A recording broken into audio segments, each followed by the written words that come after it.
Bom dia, meus irmãos, graça e paz, em nome do nosso Senhor Jesus Cristo. Sejam bem-vindos a mais uma Escola Bíblica Dominical da Igreja Batista em Ceilândia Centro. Hoje nós continuaremos a estudar o profeta Isaías, estudaremos o capítulo 5, os versículos que vão de 1 até 7. Mas antes disso, nós gostaríamos de orar, pedindo ao nosso Deus a sua orientação e que Ele possa estar conosco durante esse estudo. Oremos então. Senhor Deus, nós te agradecemos, te exaltamos, te engrandecemos, porque Tu estás conosco, sempre nos dirigindo e nos conduzindo, Senhor. Te pedimos agora a Tua orientação na hora da apresentação e exposição da Tua Palavra, que Teu Espírito Santo esteja conosco, iluminando as nossas mentes, abrindo os nossos corações, para que haja transformações em nossas vidas, Senhor, para que a Tua Palavra faça sentido e faça morada nos nossos corações. É isso que te pedimos e te agradecemos no nome do Teu Filho amado Jesus Cristo. Amém. Então continuemos, né?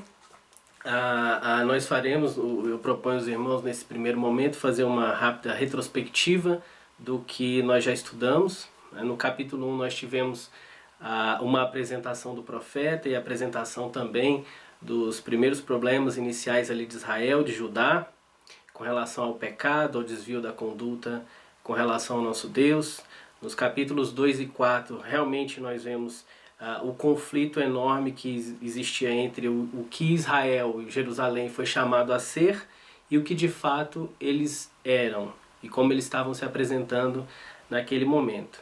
Aqui no capítulo 5, nós estudaremos, o profeta nos traz de volta a realidade da condição de Israel no momento em que esse profeta está atuando ali, falando àquela nação.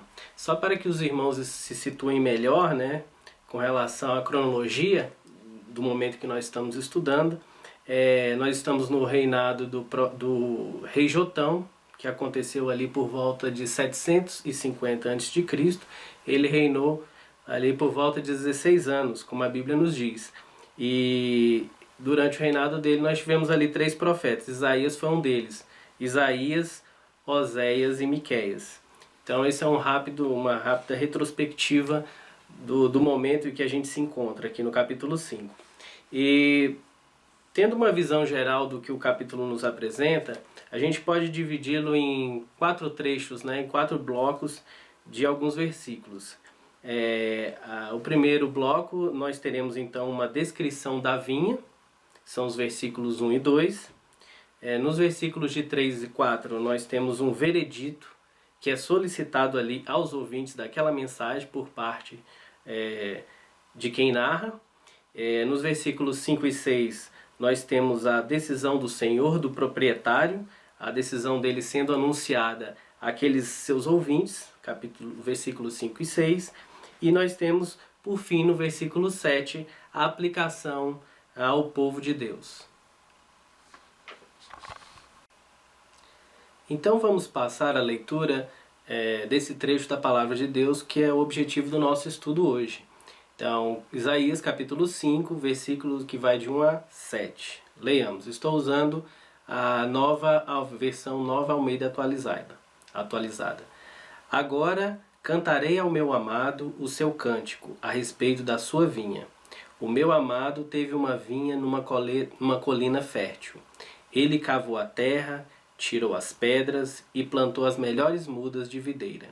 No meio da vinha ele construiu uma torre e fez também um lagar.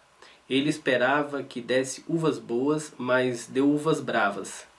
E agora, ó moradores de Jerusalém e homens de Judá, peço que julguem entre mim e a minha vinha.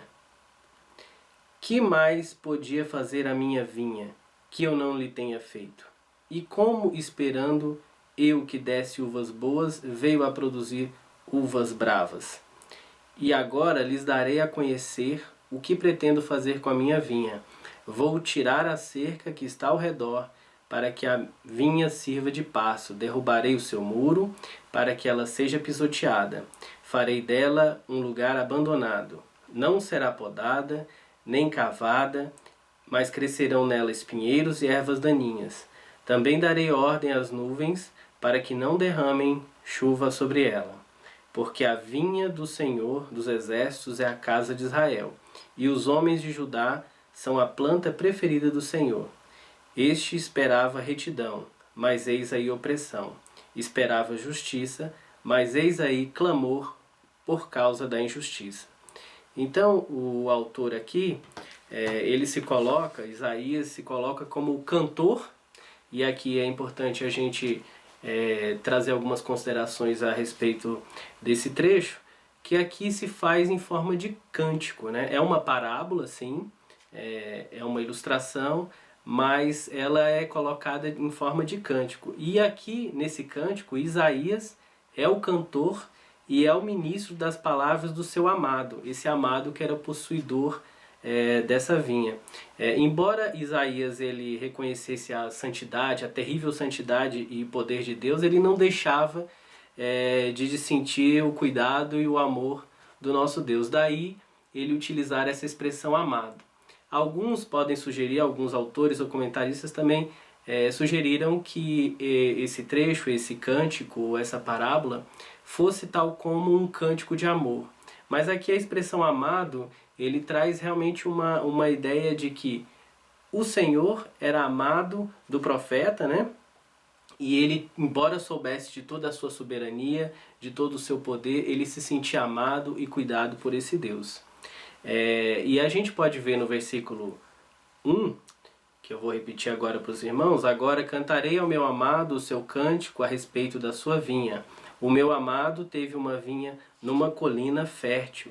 A vinha, nesse texto aqui, ela é descrita como muito favorecida pela natureza, né? Ela está situada numa encosta, numa colina, e essa encosta é ensolarada e fértil.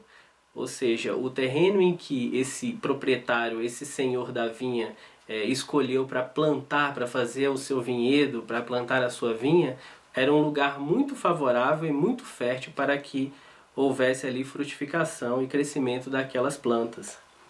E ele continua demonstrando esse cuidado, esse proprietário, esse senhor, esse lavrador, no versículo 2.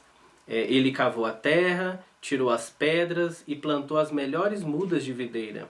No meio da vinha ele construiu uma torre e fez também um lagar. Ele esperava que desse uvas boas, mas deu uvas bravas.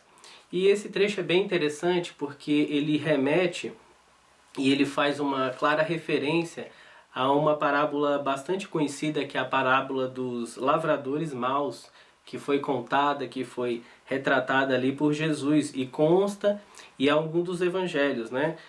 Mateus, os irmãos para referência, para que depois possam ler nas suas casas, Mateus capítulo 21, versículos que vão do 33 ao 46, Marcos 12, de 1 a 12, e Lucas 20, de 9 a 19. Então, por muitas vezes, o povo de Israel, e posteriormente Jesus aplica isso à igreja, é comparado a uma vinha, né, que é uma plantação de videiras, né, que davam o fruto do vinho, né, que davam a uva, e dela nós obtemos o vinho. Então, por várias vezes, o povo de Israel é comparado a uma vinha, assim como também a igreja do nosso Senhor Jesus Cristo. No versículo 2, nós lemos: ele cavou a terra, tirou as pedras e plantou as melhores mudas de videira. No meio da vinha, ele construiu uma torre e fez também um lagar. Ele esperava que desse uvas boas, mas deu uvas bravas. Então, nesse trecho, tanto no versículo 1 quanto no versículo 2, nesse trecho são descritos os atos desse lavrador, desse senhor proprietário, e todos esses atos descrevem um lavrador muito preocupado, muito cuidadoso, que pensou muito bem naquilo que estava fazendo. Ele escolhe ali uma encosta descoberta, de elevada fertilidade, possivelmente bem ensolarada. Ele escava o solo com o objetivo ali de airar de alguma forma, de também retirar as pedras que estavam ali, que atrapalhariam de alguma forma o plantio. E ele também possivelmente utilizaria essas pedras para empilhá-las, né, de forma a prover alguma proteção, criando ali um muro com essas pedras que protegeriam dos animais e talvez possivelmente dos saqueadores, né? E as pedras ainda assim poderiam ser também utilizadas ali na citada torre no versículo 2. Então, de alguma forma, o proprietário sempre promoveu ali atos de cuidado, de planejamento para que tudo desse certo com sua vinha. Porque o que ele objetivava ali eram uvas boas, vistosas. E infelizmente ele teve ali uvas bravas. E o sentido dessas uvas bravas aí, no original, é realmente uvas azedas, uvas até que cheiravam mal, que não tinham um gosto muito bom. Então esse era realmente o sentido ali. E ele também escolhe as melhores mudas. A gente vê que ele teve o cuidado de selecionar, de colher, de escolher as melhores mudas para que fosse feito aquele plantio. Ainda demonstrando o cuidado desse proprietário, no versículo 2, nos diz que ele construiu um lagar. Esse lagar era um local onde os frutos eram pisados, eles tinham uma plataforma superior e uma inferior, em que onde as uvas eram amassadas e aquele líquido, né, que viria depois a se tornar o vinho, ele gotejava ali para o lado inferior, para a parte inferior do lagar. Então tudo isso demonstrando o cuidado que ele tinha ali com a sua propriedade, com o objetivo de ter uma vinha fértil e frutífera. No versículo 3 nós lemos assim: Agora, habitantes de Jerusalém e homens de Judá, julguem entre mim e a minha vinha. Que mais se poderia fazer por ela que eu não tenha feito? Então, por que só produzi uvas azedas quando eu esperava uvas boas? E aqui o profeta ele realmente deixa o proprietário, o senhor, o lavrador falar por si mesmo nesse trecho. E é um confronto que ele faz aos seus ouvintes. Ele de fato convoca esses ouvintes a julgar a situação. E a gente já viu isso em alguma outra oportunidade, né? Nós lembramos nessa oportunidade aqui do profeta Natan, naquela situação descrita lá em 2 Samuel capítulo 12, versículos de 1 a 7, quando o profeta ele usa uma história para levar o rei Davi a condenar os seus próprios atos. E aqui é feito da mesma forma pelo proprietário, pelo lavrador, né? Então ele convoca os seus ouvintes, ali os habitantes, a julgarem. E ele faz dois apelos, né? E a gente poderia pensar de duas formas nesse caso, né? Todos poderiam se solidarizar com o lavrador, com o proprietário, né, no difícil trabalho que ele teve, no árduo trabalho e na expectativa que ele teve com relação àquela vinha. Ou então todos também poderiam sentir o impacto que aquele lavrador teve, o desgosto que ele teve por ter obtido um fruto, um fruto com sabor azedo, né? Aquilo que ele não estava esperando. E a gente sabe qual é o resultado disso, né? O profeta Ezequiel, no capítulo 15, versículos de 2 a 5, que eu vou ler para os irmãos, ele diz o que acontece com uma videira, com uma vinha que não dá o fruto que o seu senhor, que o seu proprietário espera ou deseja. Eu vou ler aqui para os irmãos. Então, Ezequiel, capítulo 15, versículos de 2 a 5.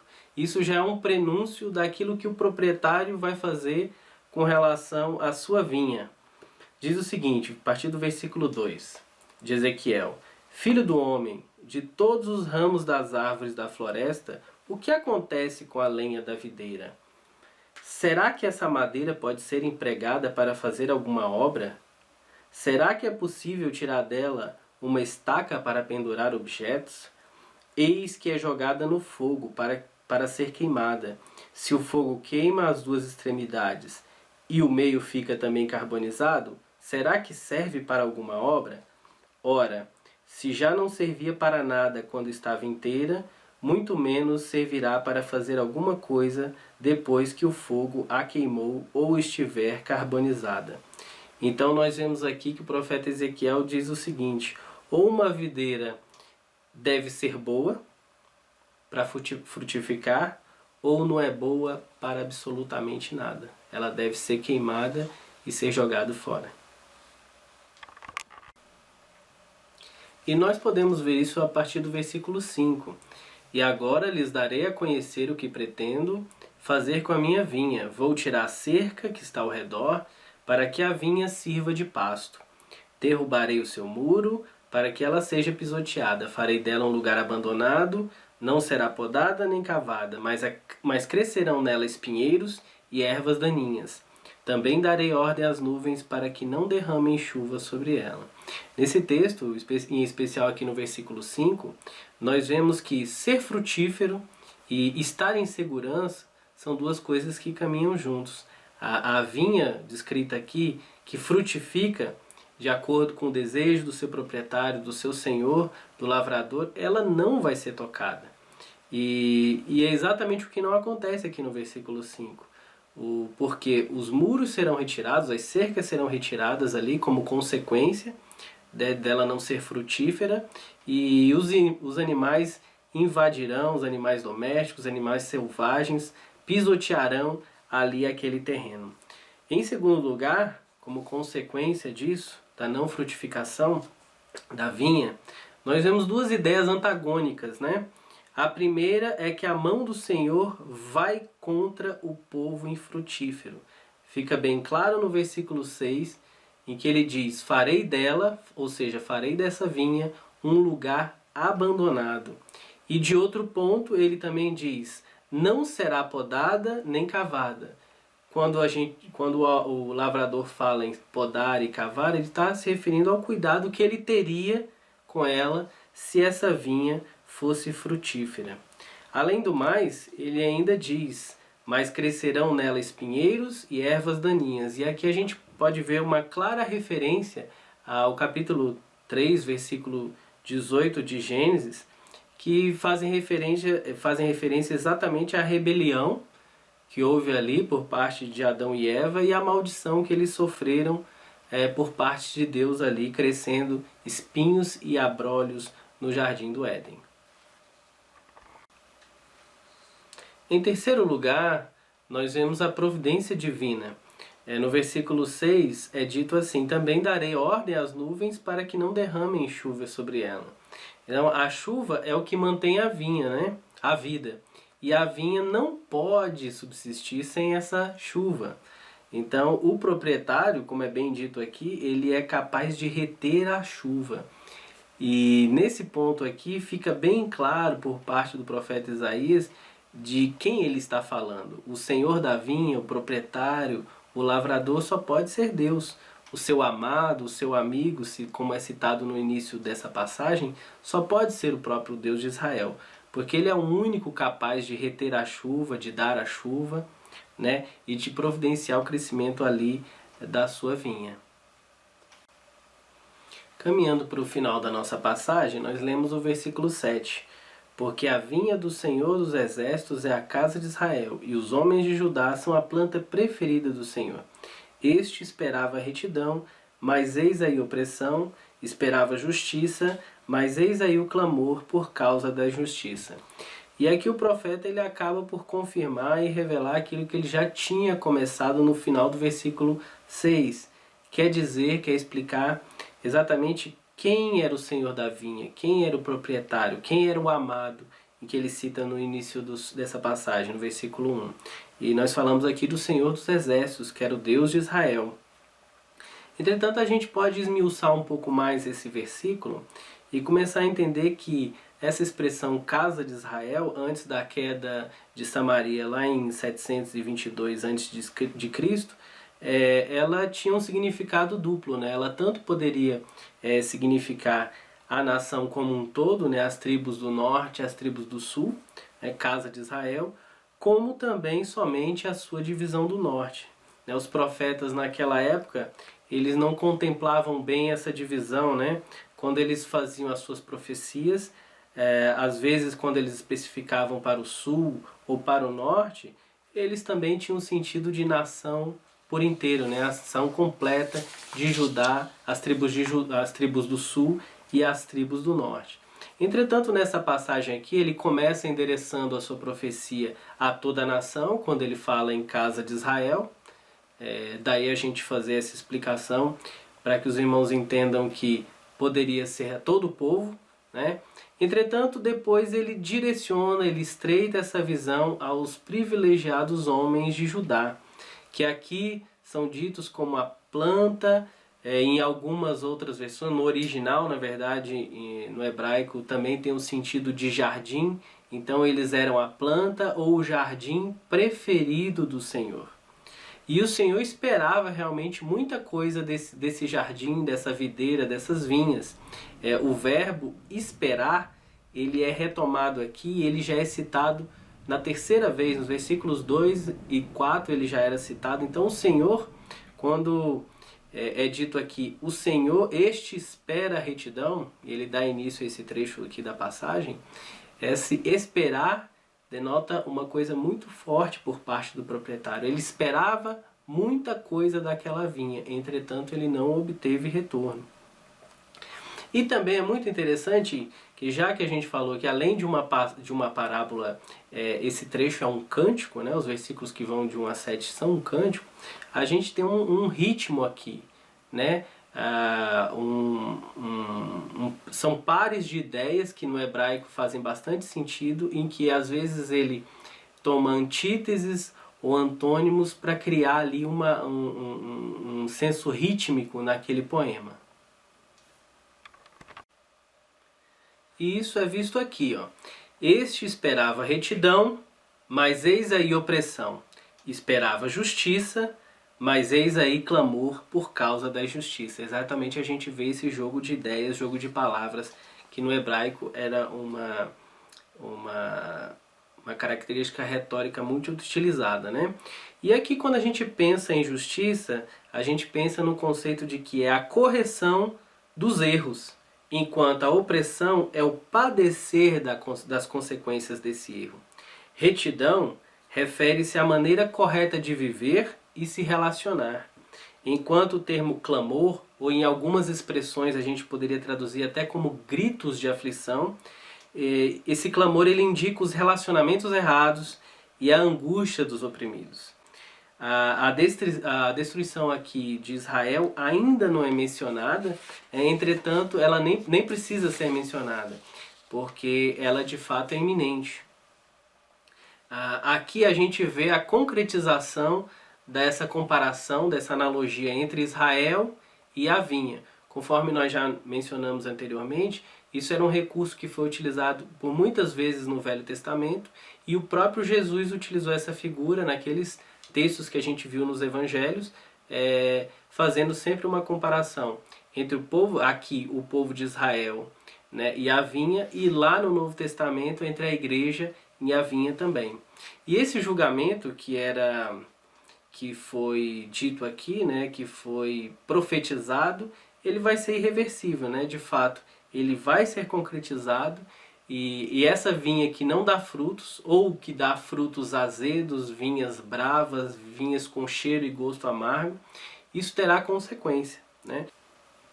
E como conclusão do nosso estudo, eu gostaria de apresentar uma analogia, né, um paralelo entre duas situações, né? A situação de Israel, que nós vemos ali no Velho Testamento, essa que exatamente nós estamos estudando nessa passagem que vai dos versículos 1 a 7, e a situação dos crentes, nós, a igreja, no Novo Testamento. Nós podemos ver aqui claramente no versículo 1 que nós somos escolhidos por Deus. Então, o lavrador vai, escolhe a melhor vinha, as melhores uvas para o seu plantio, prepara o seu terreno. Versículo 2, isso é deixado bem claro ali, ele tem todo um cuidado e um preparo para com o terreno da sua vinha. E ele espera muito da sua vinha, que ela seja frutífera. Dos versículos 1 a 4, isso é deixado bem claro. Como citamos, o verbo esperar é apresentado, aparece 3 vezes na passagem. Então ele espera realmente que a sua vinha dê frutos, frutifique. Por fim, nos versículos 5 a 7, nós vemos a destruição, o juízo do proprietário, em razão de que o fruto é um fruto azedo, um fruto daquilo que ele não gostaria, não é aquilo que é desejado pelo seu proprietário, e a consequência disso é a destruição. Já no Novo Testamento, nós, igreja, realidade de igreja, os crentes, eu gostaria de deixar para que os irmãos leiam em suas Bíblias o capítulo 15 de João, e o versículo 25 de Romanos 11, 25, em que nós temos exatamente uma analogia, um paralelo com essa ideia. Lá também, nessas passagens, mostra que Deus nos escolheu, Deus nos elegeu, Deus cuida de nós, Ele tem cuidado para conosco e Ele espera que nós frutifiquemos. Ele espera que nós sejamos vinhas que deem frutos e deem frutos doces, conforme Ele deseja e Ele espera. E é isso que eu gostaria de deixar para os irmãos, né? Esse cântico tão bonito, essa parábola tão bonita, que mostra o cuidado do nosso Deus, o preparo que Ele tem para conosco. Entretanto, se nós deixarmos de ser frutíferos, nós sofreremos exatamente as consequências. O juízo de Deus estará sobre nós. Mas ao contrário, se nós seguirmos a sua palavra, os seus mandamentos, se Ele for realmente Senhor das nossas vidas, nós seremos frutíferos e estaremos para sempre acolhidos em seus braços.